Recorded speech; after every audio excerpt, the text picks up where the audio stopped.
So one thing I want to point out from sort of my narrow perspective on the Aspen work, there were two things that were particularly important about the work that has been done by the Aspen Institute.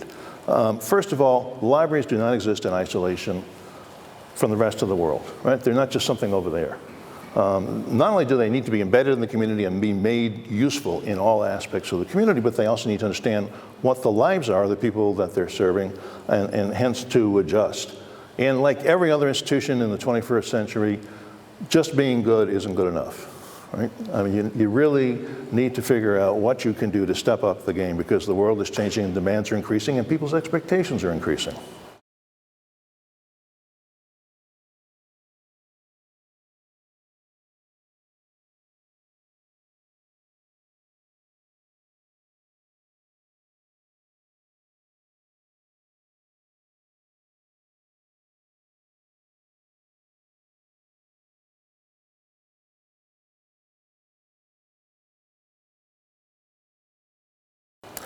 So let's start with the first of these trends, which is actually the thing that's closest to libraries initially, and that's information, and I'd throw in entertainment as well, that's digital.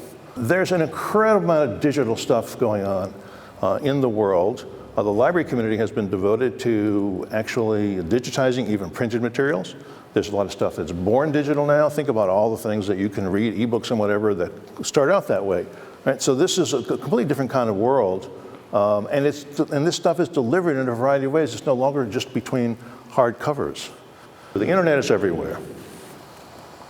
Literally everywhere. This is a map of the internet around the globe. Obviously, the richer countries and the ones who are involved more heavily in the internet, like India and China, basically have a lot more. So you can look on that map, even in Africa, it's maybe hard to see. Timbuktu is a hotspot in the middle of the desert in Africa, right? It's really literally all over, and it's still increasing. So here's the big point about this. When the internet is everywhere, is your library service, are there library services everywhere? They should be. And the way I like to put it is that we tend to think of library and library services together as being inside the building.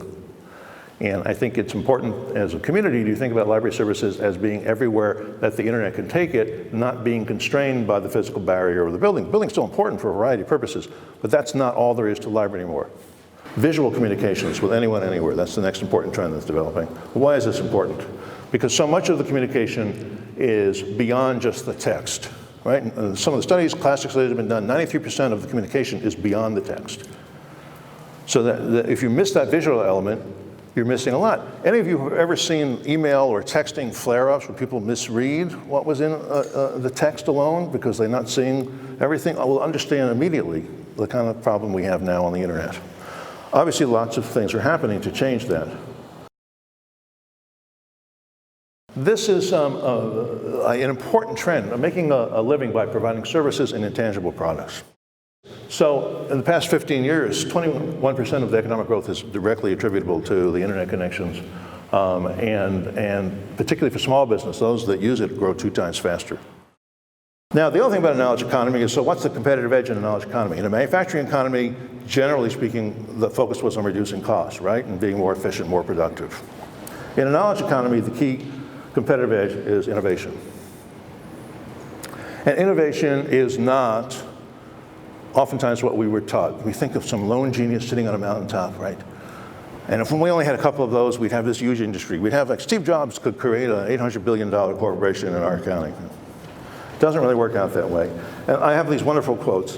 One is from the CEO of Pixar, who's probably one of the most effective executives in America that you haven't heard of, most effective executives in terms of managing creative teams. And he points out his creativity is not a solitary endeavor. And this is coming from the guy who's responsible for some of those creative movies that have been out there. Even Albert Einstein, who is, I guess, the type that we think of as a lone genius, right? Sits on the train thinking to himself, you know, E = MC squared and all that kind of thing, right? No, as he joked, the secret to creativity is knowing how to hide your sources.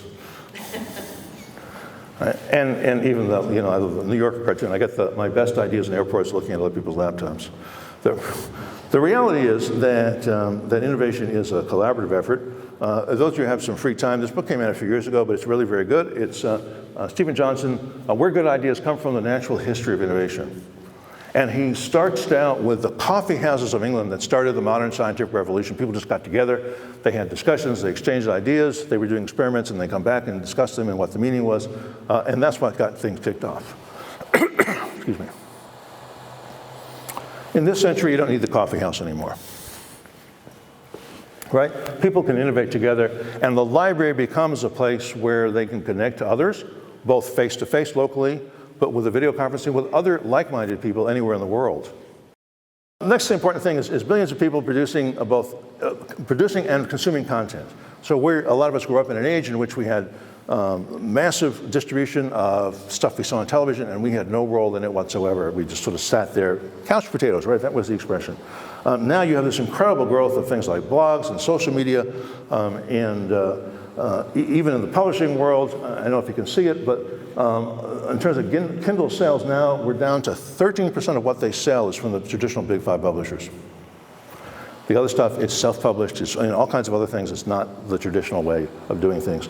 Libraries can play a role in this. Some already have participated with partners in self-publishing. A little library in Provincetown in Massachusetts actually provides their own platform. This is one that I really love, and this is something that has both a library and a community aspect to it. This is in Topeka, where they actually had the community write together a community novel to help build a sense of the community, as well as giving people an outlet for that desire to produce as well as consume the content. So in this country, if you can read that, well, I actually summarized it. There are 70,000 plus librarians and 150,000 plus other library professional staff in the country.